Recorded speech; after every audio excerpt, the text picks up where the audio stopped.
यही सोचते हैं कि मेरा प्रिय, मेरे प्राण के प्रिय, मेरे शरीर के श्वास से रामचंद्र जी वन को चले गए हैं, फिर भी मेरा प्राण अभी तक बचा है, मेरा प्राण अभी तक गया नहीं। आखिर यह शरीर किस सुख को प्राप्त करने के लिए टिका है। यही ते कौन व्याथ बलवाना, जो दुख पाई तजहि तनु प्राणा। मुनि धरि धीर कहूँ नर नाहूँ, लय रथ संग सखा तुम जाऊँ। इससे अधिक बलवती और कौन सी व्यथा हो सकती है, जिस दुख को पाकर प्राण भी शरीर को छोड़ेगा। फिर धीरज धरकर राजा ने कहा कि हे सखा, तुम रथ लेकर श्री राम के साथ चले जाओ। सुठि सुकुमार कुमार दो, जनक सुता सुकुमार। रथ चढ़ाए दिखराई बनू, फिर हूँ गए दिन चार।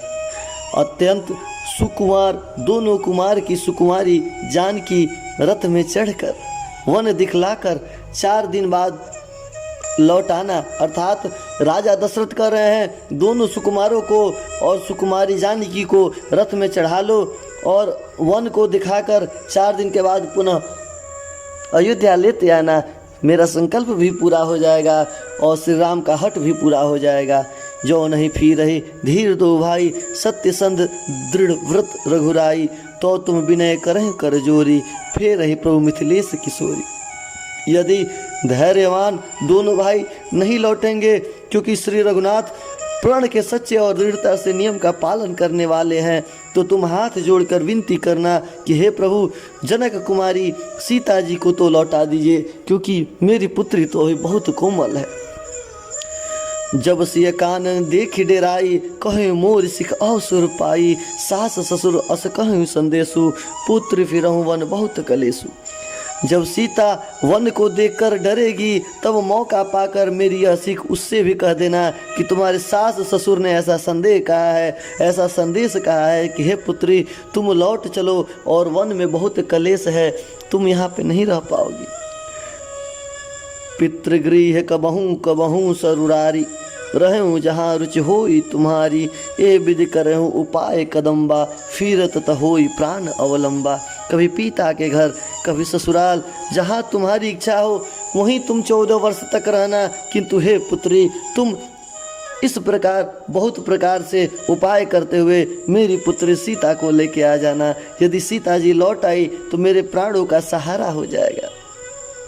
बार बार अपने मंत्री को राजा दशरथ समझा रहे हैं, कहते हैं कि जाओ, श्री रामचंद्र तो हठी है, जिद्दी है, वो अपने पिता के आज्ञा के पालन को करेंगे, तो तुम उनके साथ जाओ, रथ पर बैठा के उन्हें 4 दिन तक वन में घुमाओ और उसके बाद उनसे बोलो कि अब घर पे चलिए। ऐसा करते हुए बार बार उनसे विनती करना। अगर वो दोनों भाई नहीं आने के लिए तैयार होते हैं तो तुम जाकर सीता को समझाना, क्योंकि मेरी पुत्री तो अभी बहुत ही कोमल है। और उससे यह भी बताना कि हे पुत्री, तुमको जहाँ इच्छा करे, या अगर तुम्हें इच्छा करे अपने पिता के घर रहना तो अपने पिता के घर रहना, अगर कभी इच्छा करे कि ससुराल रहना है तो ससुराल रहना, किंतु हे पुत्री वन में ना रहो। ना ही तमोर मरण परिणामा, कछु न बसही भय विधि बामा। अस कही मूर्छी परा महिराऊ, राम लखन सिया आनि दिखाऊ। अगर ऐसा नहीं होता है तो अंत में मेरा मरना निश्चित है। विधाता के विपरीत होने पर कुछ वश में नहीं चलता है। हाँ, क्योंकि राम लक्ष्मण और सीता मेरे पास लाकर मुझे दिखाओ, और ऐसा अगर नहीं होता है तो मैं अपने प्राण को त्याग दूंगा, मैं अन्न जल कुछ भी ग्रहण नहीं करूंगा। ऐसा कहकर राजा पुनः मूर्छित होकर पृथ्वी पर गिर जाते हैं। पाई रजायुस नाई सिरु, रथ अति बेग बनाई। गयो जहाँ बाहिर नगर, सिय सहित दो भाई। सुमंत्र जी ने राजा की आज्ञा पाकर सिर नवाकर बहुत जल्दी से रथ जुड़वाकर वहाँ जाते हैं जहाँ नगर के बाहर सीता जी सहित दोनों भाई धीरे धीरे वन के लिए प्रस्थान कर रहे हैं। तब सुमंत्र नृप वचन सुनाए, कर विनती रथ राम चढ़ाए। चढ़ी रथ सिय सहित दो भाई, चले हृदय औधपति सिरनाई। तब वहाँ पहुंचकर सुमंत्र जी ने राजा के वचन श्री रामचंद्र जी को सुनाए और विनती करके उनको रथ पर चढ़ाया है। सीता जी सहित दोनों भाई रथ पर चढ़कर हृदय में अयोध्या के नगरवासियों को सोचकर सिर नवाकर अयोध्या की तरफ हाथ जोड़ते हुए फिर वहाँ से निकल जाते हैं। चलत राम लखी अवध अनाथा, विकल लोग सब लागे साथा, कृपा सिंधु बहुविध समुझावहि, फिर प्रेम बस पुनि फिर आवहि। श्री रामचंद्र जी को जाते हुए देखकर अयोध्या के लोग अनाथ हो रहे थे। सब लोग व्याकुल होकर उनके साथ ही चलने लगे। कृपा के समुद्र श्री रामचंद्र जी बहुत तरह से सबको समझाते हैं, तब वे अयोध्यावासी अयोध्या के तरफ लौट आते हैं। परंतु प्रेम बस फिर कुछ देर बाद फिर रथ के पीछे पीछे चलने लगते हैं। यह प्रक्रिया लगातार चलने लगता है। श्री रामचंद्र जी नगरवासियों को समझाते हैं, नगरवासी बात को मानते हैं और पुनः कुछ देर बाद उनके मन में अचेत होता है तो फिर वह रथ के पीछे पीछे चलने लगते हैं। लागति अवध भयावनि भारी, मानहु काल राति अंधियारी, घोर जंतु समपुर नर नारी, डर पही एक निहारी।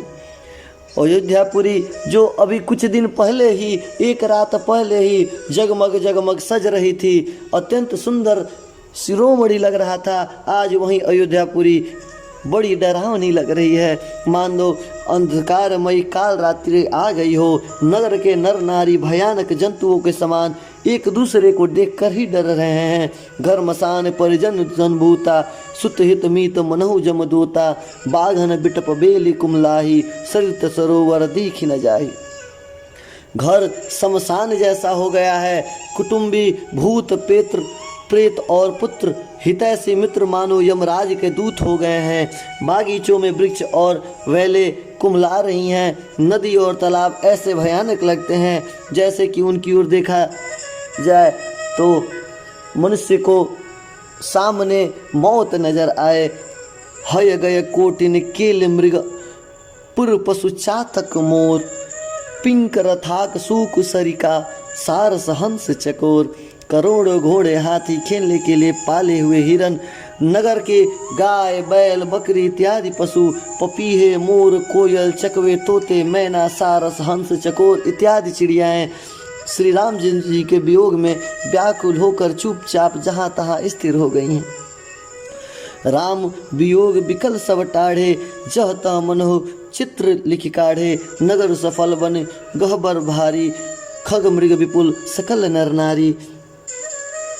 ऐसा लग रहा है मानो तस्वीर में लिखकर सब जंतु, सब जानवरों को, सब पशुओं को चित्र में बना दिया गया है। वो ना इधर चल सकते हैं ना उधर चल सकते हैं। नगर मानो परिपूर्ण बड़ा भारी सघन वन होने लगा है। नगर निवासी सब स्त्री पुरुष बहुत से पशु पक्षी बन गए हैं। अर्थात अवधपुरी के अर्थ धर्म काम और मोक्ष चारों फल की देने वाली नगरी अब बिना प्रभु के फल भी नहीं दे रही है। अर्थात श्री रामचंद्र जी के वियोग में पूरा अयोध्या ही भयावह लग रहा है। विधि के कई किरातिन किन्नी, जे दुसो दिस दिन्नी, सही न सके रघुबर बिरहागी, चले लोग सब व्याकुल भागी। विधाता ने के कई को भिलनी बना दिया है, जिसने 10 दिशाओं में दुसह द्वाग्री भयानक आग लगा दी है। श्री रामचंद्र जी के विरह को, इस अग्नि को लोग सह नहीं पा रहे हैं। सब लोग व्याकुल होकर इधर उधर भाग रहे हैं।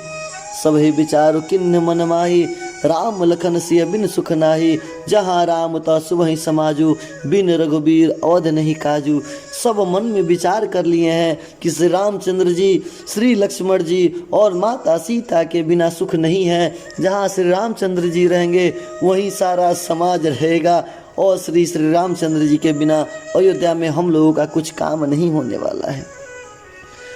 चले साथ असमंत्र ठठाई, सुर दुर्लभ सुख सदन बिहाई, रामचरण पंकज प्रिय जिन्हि, विषय भोग बस करहि के तिन्हि। ऐसा विचार दृढ़ करके देवताओं को भी दुर्लभ सुखों से पूर्ण घरों को छोड़कर जब श्री रामचंद्र जी के साथ चल पड़ते हैं, जिनको श्री रामचंद्र जी के चरण कमल प्यारे हैं, उन्हें क्या कभी विषय भोग वश में कर सकती है?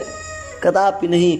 वह सभी अपना अपना घर छोड़ के श्री रामचंद्र जी के पीछे पीछे चलते आ रहे हैं। बालक वृद्ध बियाही गृह लगे लोग सब साथ, तमसा तीर निवास किया प्रथम दिवस रघुनाथ। बच्चों और बूढ़ों घर में छोड़कर सब लोग श्री रामचंद्र जी के साथ जा रहे हैं, अर्थात छोटे छोटे बच्चों को और जो बुजुर्ग ऐसे हैं जो चल नहीं फिर नहीं पाते हैं उनको घर पे ही छोड़कर और सारे युवाजन प्रभु श्री रामचंद्र जी के पीछे पीछे जा रहे हैं।